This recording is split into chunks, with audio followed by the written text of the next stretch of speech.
This is and this goes to the question of closing Guantanamo, to the civilian courts, the state secrets and everything else. This is from an article by Jeff Rosen, who is the legal correspondent for the New Republic, in the New Republic of February 27th, 2008.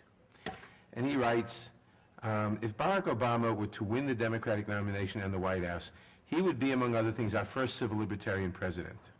This is clear, not just from his lifetime rating on the ACLU scorecard, it's clear from the fact that civil liberties have been among his most passionate interests. As a constitutional law professor, state legislator, and senator on the campaign trail, has been unapologetic. In New Hampshire, he said, quote, "We will close Guantanamo, we will restore habeas corpus, we will have a president who will respect and obey the Constitution." Close quote. Has a political consultant ever urged a candidate to brandish habeas corpus? So, what happened? I don't know. He certainly hasn't, this administration has not behaved that way. Guantanamo is still open. It still undermines our ability to make the country safer by increasing hostility toward the United States and by undermining our ability to argue for appropriate treatment of our own troops who may be captured abroad. And my experience and why Guantanamo has become so important to me is because when I was in Iraq and I was overseeing interrogators, and I was overseeing the interrogations of foreign fighters who had come there in droves, the number one reason I heard that foreign fighters gave for coming there to fight was because of the torture and abuse that had occurred at Abu Ghraib and at Guantanamo Bay. And these statistics were compiled and they were briefed to every new interrogator who came to my unit that torture and abuse and the symbols of Abu Ghraib and Guantanamo Bay was Al-Qaeda's #1 recruiting tool.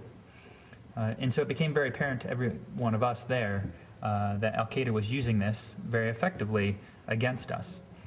And so, you know, I believe, and Senator McCain has even said this, that our adversaries and Al-Qaeda will use Guantanamo Bay as a symbol of the America that is hypocrite.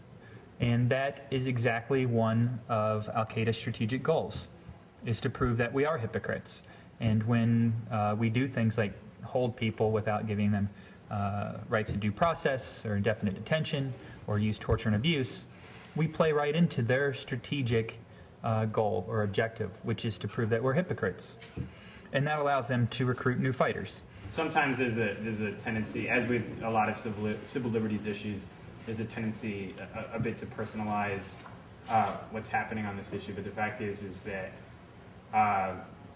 you know, one of the places in which the sort of uniform opposition from Republicans has really been effective has been on Gitmo. I think like it seems really far away at this point, but there, you know, we had a presidential election in 2008 in which both candidates said they wanted to close Gitmo. The previous president, George W. Bush, said he thought Gitmo should be closed.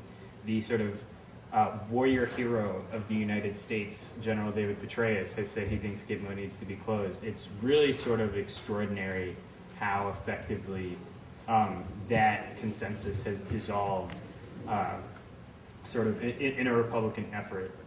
Congress has been very constructive. Congress has been busy ensuring the president's hands are tied and that he cannot release, relocate, or try prisoners as appropriate in each case. In this Congress alone, Congress has enacted 6 separate bills with various restrictions, mostly on transfers to the United States for purposes other than prosecution. Even for prosecution, the president must jump through hoops if he wants to transfer someone here from Guantanamo. The demagoguery has been absurd but effective. Obviously, we all know there's no reason why we cannot successfully detain and try terrorism suspects in our civil courts. We know this because we've done it many times in the past. In fact, in my own congressional district in New York City, we prosecuted the 1993 World Trade Center bombers, Richard Reed, the so-called shoe bomber, and others have been prosecuted in federal courts. There have been over 300 convictions on terrorism or violence charges of people in civilian courts in the last decade or so. The military tribunals have basically not functioned.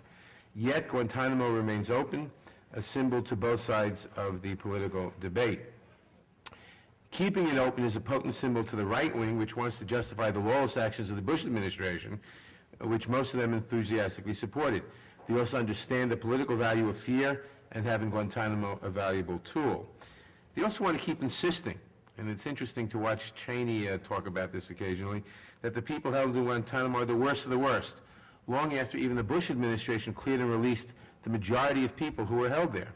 Of nearly 800 people transferred to Guantanamo since early 2002, a substantial majority have been transferred to a third country for continued detention or release. 192 detainees remain there. On January of this year, the Washington Post reported that the Guantanamo Task Force, which the administration set up to figure out what to do with everybody there, had determined that about 35 people in Guantanamo should be prosecuted, either in federal courts or military courts. They didn't say which. At least 110 can be released as posing no danger to anybody, either immediately or eventually, but they also said that nearly 50 must be detained without trial in preventive detention. Now, that last category is the most troubling, obviously, because preventive detention is one of the hallmarks of a totalitarian society. We do have people we know to be dangerous, and we must take that seriously, but preventive detention is a little much. And what I found on the torture debate is that it was very hard to move people morally, which surprised me, because I thought that would be easy, and I thought that was the most important issue in the debate about torture. But it turns out that when I would convince people that we shouldn't torture people, it typically was because I could prove that I could get the same information faster without torture. And I think the same thing about Guantanamo. We have to prove to people that the grading criteria is different, which is that closing Guantanamo keeps us safer versus leaving it open. And to do that, we have to change the language that we use to describe this conflict. It's not about stopping terrorist attacks, it's about stopping terrorist recruitment. Because stopping terrorist attacks is playing whack-a-mole for the next 100 years. They can indefinitely recruit new fighters. When we stop terrorist recruitment, that's when Al-Qaeda begins a slow death.